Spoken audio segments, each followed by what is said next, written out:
Now, the Canadian Pacific Railway was a true monument in Canada, something that was a true challenge for the government and the company to build. You may not understand what I'm saying, but that's why this is my project, the Canadian Pacific Railway. We'll be talking about the Canadian Pacific Railway in depth, about the challenges in the building, the reasons, and the individuals that took a huge role into the actual building of the railway.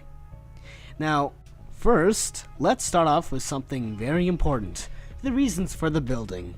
You can't just build something without a reason. Hey, I built a condo in Toronto, even though that has been happening. Yeah. But that's besides the point.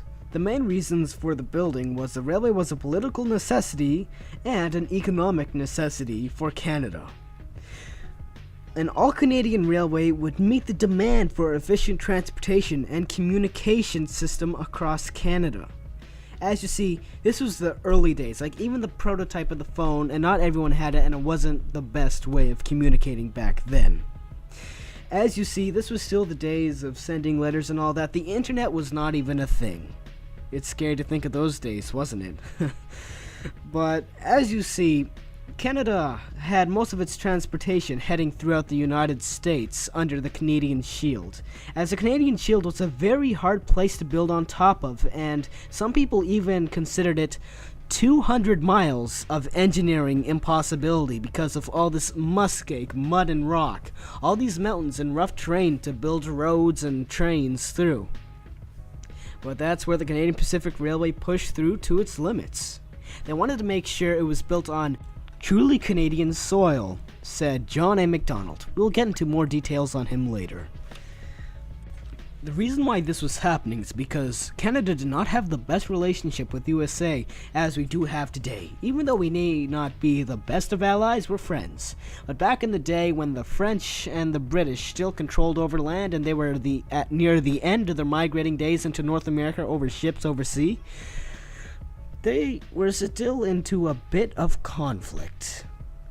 Just a bit. Not the biggest, but this was still a concern for the Canadian society, and they did not want to get into a fight with the USA. Another thing is that if the railway went through USA, they could just easily cut off the line. As you see, USA, since it's on their land, they have full control of the railway in that area. So what they wanted to do is make it so it could go all the way through Canada to transport the troops, the easiest and fastest way. Well, USA is not able to cut off the transportation. They said it would be much cheaper, but the payoff in the future would be much greater, going through the Canadian Shield. We'll discuss why they did not go through the Canadian Shield later, but on to more reasons. A railway would help unify Canada. If the dream of a country from Sir MacDonald said sea to sea was to succeed, a railway would be needed to unify widely separated areas of the country. A railway could transport people and products from the Atlantic coast to the colony of British Columbia on the Pacific coast and back lickety-split. Another political reason is the Northwest Territories were sparsely populated. The CPR, Canadian Pacific Railway, would open up this area for settlement by Canadian and European settlers rather than Americans. The good lands of the American Midwest were rapidly being settled. The Red River area had close ties with the United States, and there was concern that the Americans would move northwards and make the Northwest Territories part of the United States. Again, talking about the conflicts. Large numbers of American gold seekers had moved from the California goldfields into the colony of British Columbia. There was concern it'd be angst by the Pacific Northwest, California and region. The United States acquired Alaska in 1867, and American expansion was feared because of the U.S. policy of manifest destiny.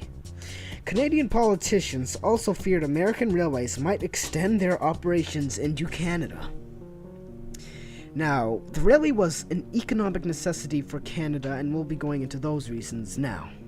So, a railway would replace older, less efficient transportation methods like boats, sleds, and traveling on animals like horses and donkeys. As you see, most of those transportations could only be used during certain seasons or in certain areas. Now, the train could be built upon a specific path, and it could continue going around that path, but they'd make sure it's one of the best paths to go on and the most efficient, most important. Now, the thing is, boats, they can't go through ice all the time, even though some are designed to, and they could mostly only be used during summer, and they're only able to be accessible to most of the water and not land. They could build rivers, but that'd be way too much work. A railway would be much easier, even over the long distance. And sleds, they would only go one direction, and that is downhill. And you may have huskies and all that, but in those conditions, it would be very hard for you to survive and get your supplies over to the other areas quick enough. As you see, with this new transportation of a train, let's just say you're a farmer in the Northwest Territories just moving up. You could stay there all year, yet transport your crops by themselves to other places to be sold, and then the money would come right back to you. As you see, this could benefit you by you being able to stay at your farm and get stuff done way more efficiently, and your products could be spread way farther so you have a larger variety of where to sell your foods before they go bad, which is good news all the way for you. But to an event that happened, the trade between Canada and the United States declined with the end of the Respiratory Treaty in 1866.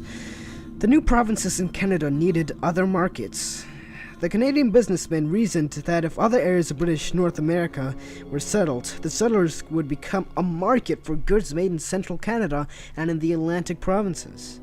They needed to be connected by a railroad to distribute goods efficiently. Now, a railway was also needed so Canada could complete the United States for trade with the Red River area and the colony of British Columbia. Both the Red River area and British Columbia had economic ties with the United States.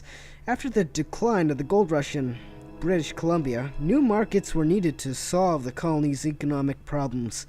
The colony of British Columbia could not survive as an isolated outpost.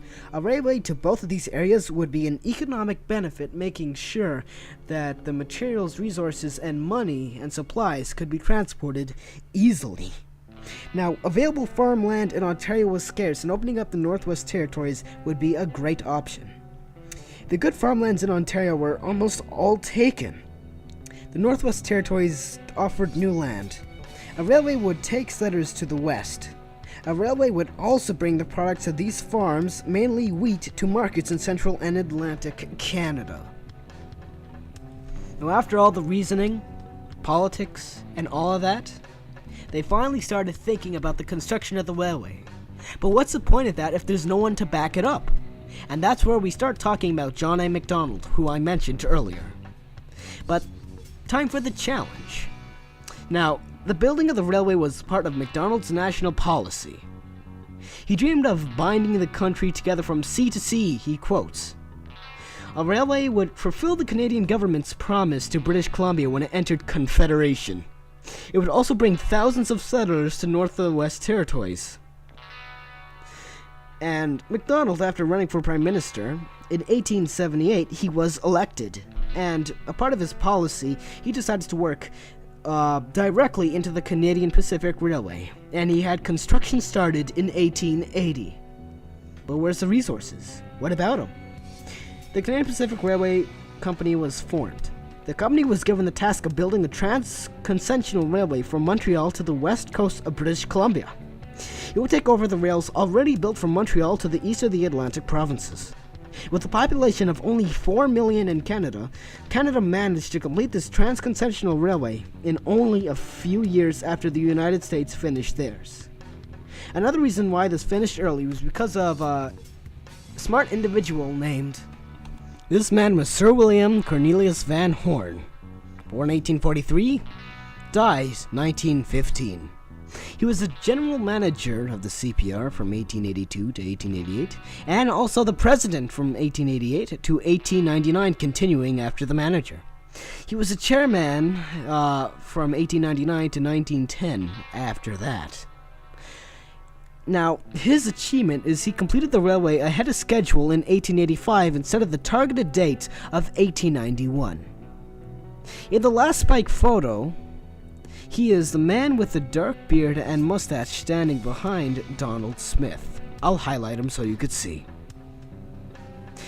He was known for his amazing energy while the railway was being built. He constantly rode back and forth along the line, sorting out problems and encouraging the men to work harder. planning out how the railway would be built the best way. A man of many talents, they say, personally, about the person. An excellent gardener, an amateur geologist, and he loved to play chess, poker, and billiards. His encouragement to the workers must have got the railway finished faster, but then again, who cared about a man just saying, work faster? They're not getting paid that much anyways. More details later. But the United States had 10 times the population of Canada, and the CPR was extremely expensive to construct. Even though the builder was a private company, not government-owned, it needed the financial help of the government. They took a big role, so they went to the government, and the government promised this to the company. $25 million, which is way more back then than it is now due to inflation. 10 million hectares of western land. 1,100 kilometers of railway lines that had already been built. Tariff-free railway building materials. And a 20-year monopoly over all the rail traffic in the southern prairies. Now, the $25 million that was initially given to the CPR proved to be too little for the construction. The company went back to the government 2 times to get more money to continue building the railway. In 1885, officials from the CPR approached the government again to ask for more money. Many people said that a transcontinental railway was a crazy dream. It couldn't be done. It's impossible, which the country could not afford. They said no to the request for more money, as they thought it was stupid. However, the Northwest Resistance took place in the West that year. A big event. The president of the CPR, William Van Horn, transported soldiers to the west on the railway. It was still unfinished in some places, but they took what was built so far with the money. The Canadian public was impressed by the speed of which the soldiers reached the area of conflict by railway. It was faster than most other transportations could ever take them. As a result, the Canadian Pacific Railway received more money from the government for further construction from the impressive results by the speed of the railway. They realized that what they were doing would really help the country, and their reasons proved to be correct. Now, for the beginning of the construction, this man, William Van Horn, an American, was hired as general manager of the CPR in 1881. He began in the prairies. Progress there would be quick because of the flat land. At Winnipeg, 5,000 men and 1,700 teams of horses worked in order to fulfill Van Horn's promise of 800 kilometers of track laid in 1 year. The navvies, who I will explain later, worked all day at first. Later, they worked at night. The rail moved across the prairies at a rate of 5 or 6 kilometers a day. That is insane. Now, once construction on the prairies was moving rapidly, extremely fast, Van Horn turned his attention to the Canadian Shield of Ontario. This was a much more difficult task. The route through the Canadian Shield was once described as 200 miles of engineering impossibility, as quoted earlier. The builders had to cope with rock and muskeg, which is bog and marsh. The hard granite rock had to be blasted with dynamite, which is awesome. A new invention in order to make a smooth path. The muskeg had to be filled with tons and tons of gravel to make a solid base. Otherwise, the tracks would simply get swallowed up by the marsh without a trace. In the end, it took 7 years to complete the 700 kilometers from Lake Superior to Winnipeg. It would have been much easier and faster, therefore less expensive, to take a southerly route on American land. However, Prime Minister MacDonald insisted that the railway be built on entirely Canadian soil. He wanted it to be a truly Canadian railway. We also talked about the benefits of it going all the way through Canada, and how about the payoff in the future would be much greater. Yet some were still very skeptical on if they would ever be able to gain that much money back again. I have reached my cap for the videos, as I'm not allowed to upload any farther than 15 minutes, so I'll see you in the next part. See you there. You can change the video? You can change the video or what? Come on.